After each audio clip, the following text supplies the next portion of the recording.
그런 상황에서 제가 안 팔지만 제가 이 매도를 해야 되는 상황들이 발생합니다. 첫 번째는요. 안녕하세요. 세비티입니다. 오늘도 이렇게 영상을 켜서 소치님들의 고민에 대해서 좀 말씀을 드리려고 합니다. 오늘 고민도 제가 하고 있는 새벽 부동산 공부반에서 저에게 질의를 해주신 질문이에요.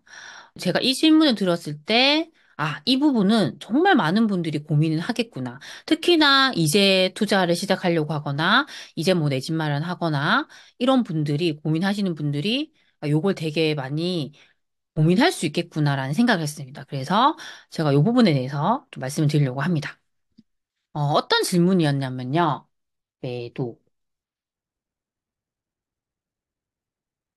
저에게 이걸 질문하셨어요. 세비티님은 언제 매도를 하세요? 세비티님이 매도를 하는 기준이 있습니까? 라는 얘기였어요. 그래서, 어, 제가 생각하는 그 매도의 기준에 대해서 말씀을 드리도록 하겠습니다.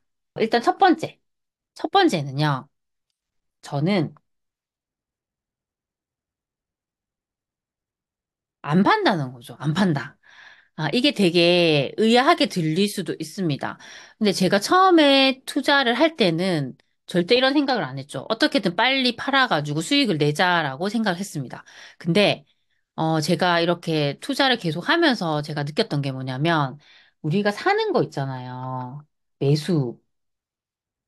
이 매수는 되게 쉬워요. 그냥 내가 돈 있으면 사면 되죠. 근데 이 매도, 파는 거는 내 맘대로 안 되는구나를 알게 됐어요. 그 부분에 대해서 말씀드릴게요. 그게 마음대로 안 되는 이유가 뭐냐면요. 첫 번째는 우리가 보통 그걸 임대를 주잖아요. 월세를 주든 뭐 전세 주 임대를 줘요. 그러면 보통 2년 계약하죠. 근데 갑자기 여기에 갱신권이 생겼죠. 계약 갱신권 생기면서 2년이 더 플러스 돼요. 나 2년 있다 팔려고 했는데 이게 안 되는 거예요. 그렇죠? 그래서 이 부분에 대해서 힘들어졌고요. 그리고 우리가 임대를 준 경우에도 팔 수는 있어요. 이거 세입자를 안고 보통 이제 그렇게 할 때는 세입자를 안고 판다고 하거든요. 그래서 그 전세 계약이 계속 진행 중인 경우에는 그걸 안고 팔 수 있어요. 근데 이때도 우리가 생각해야 되는 부분이 있어요. 뭐냐면요. 전세 가격을 생각해야 돼요. 만약에 지금 이 껴있는 이 전세 가격이요. 지금 시세보다 높으면은 메리트 있죠. 그럼 특히 투자를 하는 사람 입장에서는 괜찮겠죠. 내 돈이 적게 드니까. 근데 반대로 예전에 전세를 맞춰가지고 지금 시세보다 낮다고 하면요. 투자를 하는 사람들이 이걸 살 때는 그게 메리트가 없는 거죠. 그쵸? 내 돈이 더 들어가니까. 그래서 그런 걸 접근할 때, 그래서 보통 이렇게 팔 때는 시세보다 낮게 파는 경우도 많아요. 그리고 이렇게 세입자를 껴있다고 하면 이런 매물은 실입주자분들이 못 사요. 투자자만 살 수 있잖아요. 그쵸? 그래서 그런 부분이 있기 때문에 그냥 내가 딱 그 임대계약이 끝나서 파는 거랑은 또 다르다는 거죠. 임대계약이 끝나서 팔게 될 때는 실입주 할 수 있는 분도 충분히 그 매물을 사줄 수 있거든요. 그래서 그런 부분도 우리가 충분히 생각을 해야 됩니다. 두 번째, 제가 못 팔았던 이유가 뭐냐면 세금 때문에 못 팔았어요. 저도 예전부터 계속 투자를 해왔잖아요. 근데 세금이 계속 바뀌었어요. 원래는요, 제가 주택을 1년 갖고 있으면 일반 과세가 됐어요. 근데 이게 바뀌어가지고, 이제 2년이 있어야 일반 과세가 된대요. 그럼 제가 2년을 갖고 있어야 되는 거예요. 그러면서 더 보유를 하게 된 상황이 있었고요. 갑자기 이게 생겼죠. 원래는 전국이 다 똑같았었는데, 규제 지역을 막 이렇게 지정을 하는 거예요. 그래서 규제 지역에서 팔게 되면 이걸 중과를 한대요, 중과. 양도세가 중과된대요. 근데 지금은 뭐 양도세를 한시적으로 지금 중과 배제를 해주고 있지만 계속 중과가 됐었기 때문에 팔 수가 없었어요. 너무 세금이 부담됐기 때문에 팔 수가 없었고요. 그리고 저는 또 분양권 투자도 했었거든요. 근데 분양권은 자유롭게 팔 수 있었는데 갑자기 이것도 중과를 시키는 거예요. 이거를 막 양도세를 뭐 77%, 66%까지 내라고 하니까 못 파는 거예요. 그러니까 이렇게 되면서 제가 강제적으로 못 파야 하는 상황들이 계속 발생한 거죠. 그래서 더 이거 오랫동안 보유를 하게 된 것도 있습니다. 그리고 세 번째는요, 제가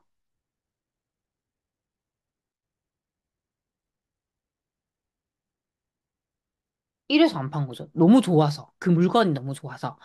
그러니까 처음에는 그렇지 않았지만 계속 투자를 하면서 어떻게 하게 됐냐면요. 내가 갖고 있어 너무 좋은 거. 그런 걸 사게 됐어요. 근데 그걸 사게 되면 어떤 생각이 드냐면 팔기 싫어요. 팔기 싫어. 너무 좋으니까. 이게 계속 갖고만 있어도 뿌듯하고 이게 시간이 지날수록 이 가치가 상승하는 물건들이 있거든요. 너무 팔기 싫은 거예요. 그럼 결국에는 이거는 내가 살아있는 나 팔지 말자. 내가 나중에 물려주면 물려줬지 나는 팔지 말자라는 마음이 드는 것들이 분명히 생기게 됩니다. 만약에 그게 그런 것들이 내가 있다고 하면 굳이 팔 필요가 없는 거죠. 이걸 계속 내가 잘 보유만 해 나간다면 내 자산이 계속적으로 상승할 수 있기 때문에 저는 그런 생각이 드는 것들은 안 팔게 되더라고요. 근데 이제 그런 상황에서 제가 안 팔지만 제가 꼭 팔아야 되는 상황들이 있죠. 제가 매도를 꼭 해야 되는, 이 매도를 해야 되는 상황들이 발생합니다. 어떤 상황이냐면, 일단은 첫 번째는요,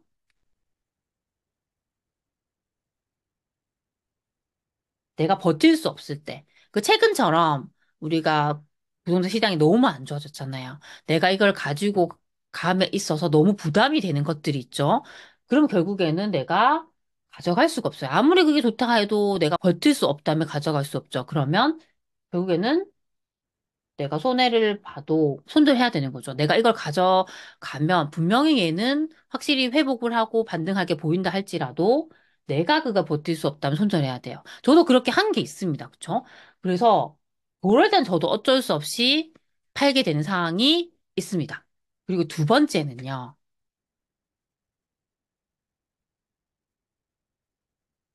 더 좋은 걸 살 때 매도해요. 그래서 내가 이걸 팔았잖아요. 근데 팔아서 내가 얘보다 더 좋은 걸 확실히 살 수 있다 했을 때는 파는 거예요, 팔아. 그러면 내가 그걸 더 좋은 것으로 계속 자산을 바꾸는 작업을 하는 거죠. 저는 이건 너무 좋다고 생각해요. 그죠? 그래서 저는 요 두 가지 경우가 아니면 웬만하면 팔지 않습니다. 네, 그냥 가져가는 거죠. 이게 가능하기 위해서 정말 중요한 부분이 있습니다. 그게 뭐냐면요. 내가 최선의 선택을 하는 거예요. 내가 처음에 살 때요. 최선의 선택을 하면 돼요. 그래도 내가 내 돈으로 살 수 있는 좋은 걸 사면 가능한 거죠. 그래서 우리가 1억이 있다고 해서 1억을 쪼개서 이걸 5천 해가지고 두 개를 사는 게 아니라 그래도 이 1억으로 내가 살 수 있는 최선의 선택을 하면요. 내가 좋은 것들을 모아갈 수 있어요. 그러면 그래도 내가 좋은 것이라 했을 때는 이게 그래도 거기서 수요가 있는 것들이겠죠. 그래도 괜찮은 곳. 그런 걸 사면 돼요. 우리가 투자를 할 때 정말 이제 조심해야 되는 게 내가 살기 싫은 곳은 사면 안 돼요. 내가 살기 싫은 곳은요. 이게 상품성이 그만큼 떨어진다는 거거든요. 그런 것만 조심하면 돼요. 내가 들어가서 살아도 될 정도로 괜찮은 곳. 내가 이 집을 갖고 있어서 되게 뿌듯한 곳. 그런 곳들은 확실히 수요가 있거든요. 그러면요. 내가 최선 선택을 하는 거예요. 우리가 이 최선 선택이라는 것도 그 도시에서 제일 좋은 거, 뭐 그럴 필요가 없는 거예요. 내가 할 수 있는 그냥 제일 좋은 거 사면 되는 거예요. 그쵸? 그 선택을 하면 오래 보유할 수 있는 거죠. 저는 장기 보유로 가는 게 가장 좋다는 걸 많이 알게 됐던 것 같아요. 제가 가장 추천하는 방법은 사실 장기 보유예요. 오랫동안 보유하는 것. 내가 너무 중간중간 사고팔고를 자주 하는 것보다 결과적으로 내가 어떤 괜찮은 애를 오랫동안 끌고 갔을 때 그 상승이 훨씬 더 많아요. 제가 겪어보니 그렇더라고요. 근데 제가 항상 예로 드는 분이 있는데 제 지인인데 이분이 10년 전에 분양을 받았어요. 되게 학군지에. 이제 33평을 거의 3억대에 분양을 받은 거죠. 근데 이게 거의 10년이 지나서 얼마가 됐냐면 이게 10억을 넘어버렸어요. 일단 거의 뭐 7억 이상 넘어갔죠. 근데 여기다가 이분이 이거를 처음에는 전세로 줬다가 나중에 월세로 바꿨거든요. 여기서 월 100 이상씩 들어오죠. 월세는 월세대로 들어오고 시세는 시세대로 오르고 이걸 그냥 이분은 처음에 괜찮은 걸 오래 보유했을 뿐인데 이런 결과가 나오는 거예요. 그쵸? 그래서 저는 굳이 우리가 너무 많은 물건을 산다고 좋은 게 아니라 내가 하나라도 아니면 두 개라도 괜찮은 거 사가지고 오래 보유하면 충분히 내가 시세는 시세대로 가져가고 월세는 월세대로 가져갈 수 있는 날이 오거든요. 그죠? 그러면 굳이 팔 필요가 없죠. 제 지인 같은 경우도 안 파는 거예요. 월세도 잘 나오고 내가 시세도 시세대로 많이 오르고 하니까 굳이 이거 팔 필요가 없는 거죠. 그쵸? 그래서 그런 투자를 저는 하셨으면 좋겠습니다. 오늘은 저의 매도의 기준에 대해서 좀 말씀을 드렸습니다. 요거 좀 정리해드리면, 일단 저는 웬만하면 안 판다는 거죠. 그리고 장기로 보유한다는 거죠. 근데 그걸 하기 위해서 가장 중요한 선행 조건은 내가 처음에 살 때 그래도 괜찮은 거. 최선의 선택을 해야 된다는 거죠. 그런 선택을 했다고 하면 이걸 계속적으로 가져가면 이 물건의 가치가 상승하기 때문에 내 자산은 자산대로 오르고 이걸 나중에 월세로 바꿨을 때는 거기서 또 월세를 또 받을 수도 있고 정말 좋은 선택이 될 수 있어요. 그래서 그렇게 내가 팔고 싶지 않은 곳을 꼭 사셨으면 좋겠습니다. 네, 제가 오늘 말씀드린 것들이 저희 소치님들에게 조금이라도 도움이 되셨으면 좋겠습니다. 그럼 우리 다음 시간에 만나요. 안녕!